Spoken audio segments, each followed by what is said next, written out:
Shalom. First and foremost, I want to give all praises and honor and glory to Yahweh, Bahashem, Yahushai, Bahashem, and Hakwadash. Double honors to the apostles, the elders of Great Millstone, who well. Peace and mercy to the Tazadak Akim out there that's laboring his truth with all sincerity. I want to say Shalom. All right, today's is going to be a quick lesson through the spirit and power of Yahweh Hashem Yahushai concerning the stumbling stone. All right, just going into that briefly. All right, so I'm going to bring out Romans 9 and 33. It reads, As it is written, Behold, I lay in Zion a stumbling stone and rock of offense, and whosoever believeth on him shall not be ashamed. Now, what is this going into? Let me go into the word offense. All right, the word offense. All right, and this is Paul speaking to the Israelites in Rome. All right, the word offense. All right, figuratively, it says a stumbling block. A rock which is caused a stumbling, right? But here, check this out. It says, applied to Yahweh Shah Mashiach, whose person and career was so contrary to the expectations of the Jews concerning the Messiah, that they rejected him and by their obstinacy made shipwreck of their salvation. Now, because the Jews, they believed, they expected to see an angelic force to conquer the Romans. All right.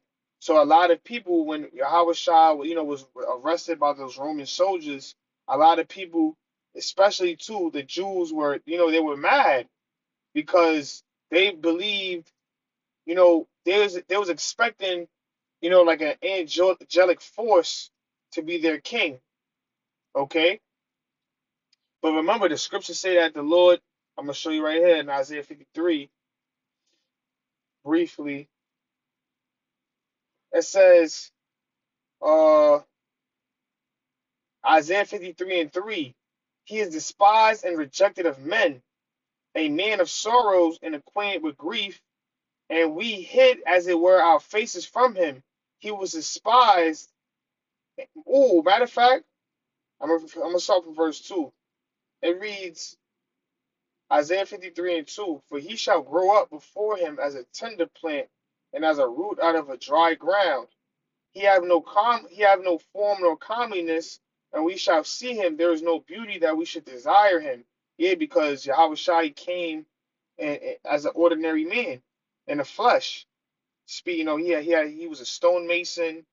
He wasn't, you know, 10 feet tall like Goliath.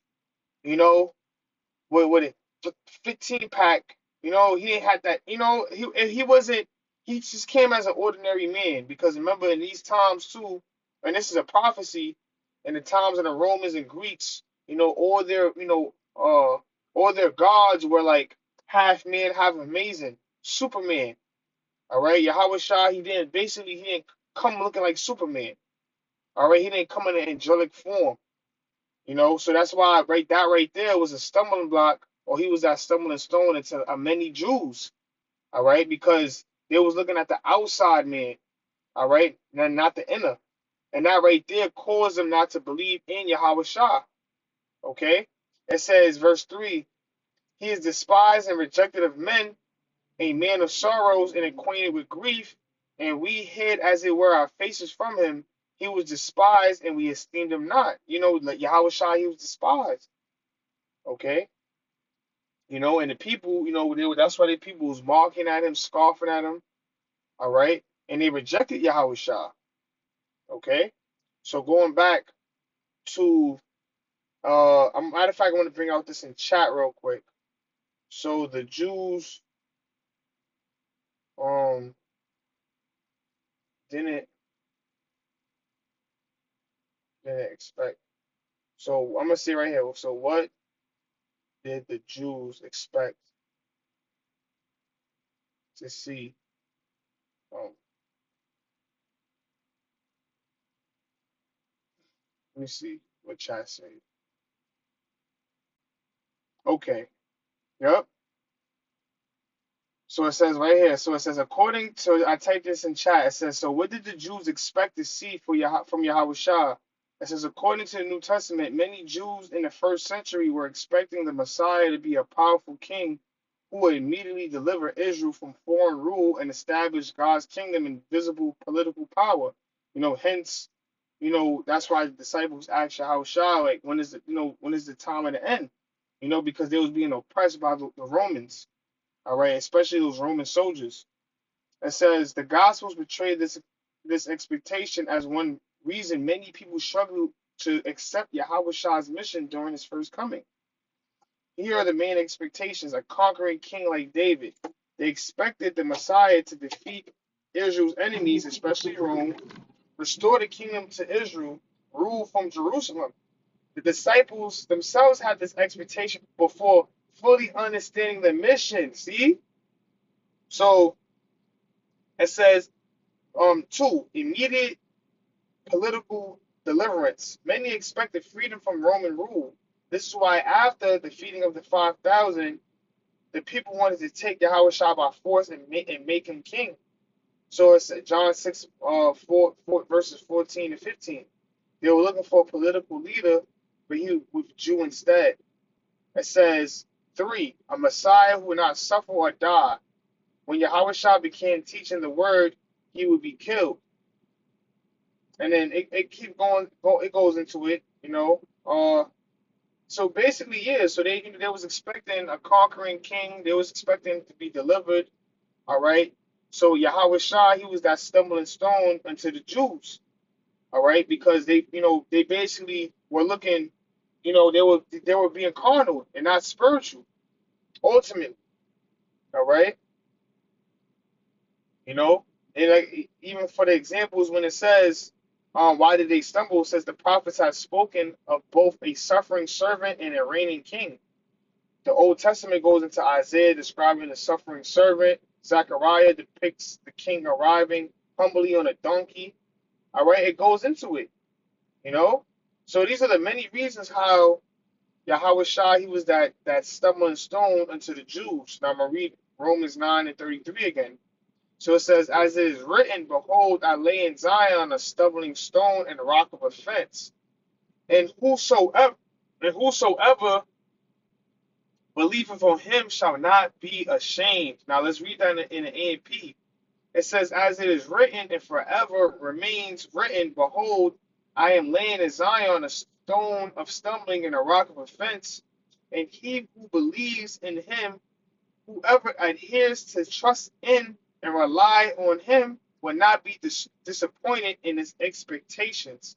Because ultimately, with us believing in Yahweh Ba'ashem Yahushua, all right, we're going to be delivered. Okay, the Lord is not going to. He's not going to. The scriptures say he doesn't suffer the righteous. He doesn't cause the righteous to suffer, man. Roughly paraphrasing the scriptures. All right. So those who believe in Yahweh Shah, or we're not going to be disappointed because ultimately the Lord is going to, increase his elect in those times, through His Spirit.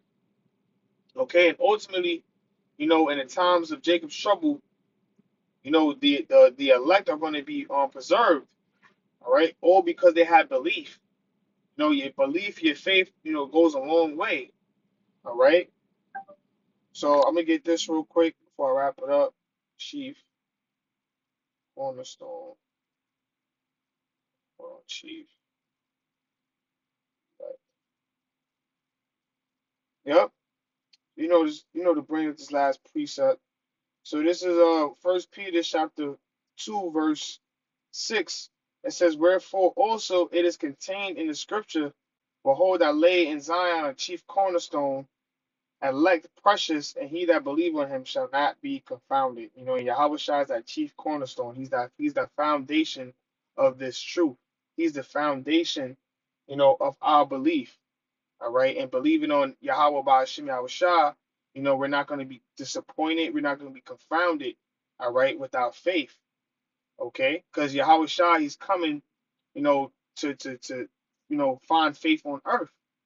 Okay, when he returns. And those who believe when Yahweh Ba'ashem Yahushua, all right, is not going to take the mark of the beast, all right, who's not going to bow down to the image of the New World Order, all right, and ultimately, are the ones that's going to be preserved and delivered, all right, into those chariots. Okay, but I'm gonna wrap it up right there. That was the point of the lesson. I want to give all praises, honor, and glory to Yahweh Shah. And with that, Shalom.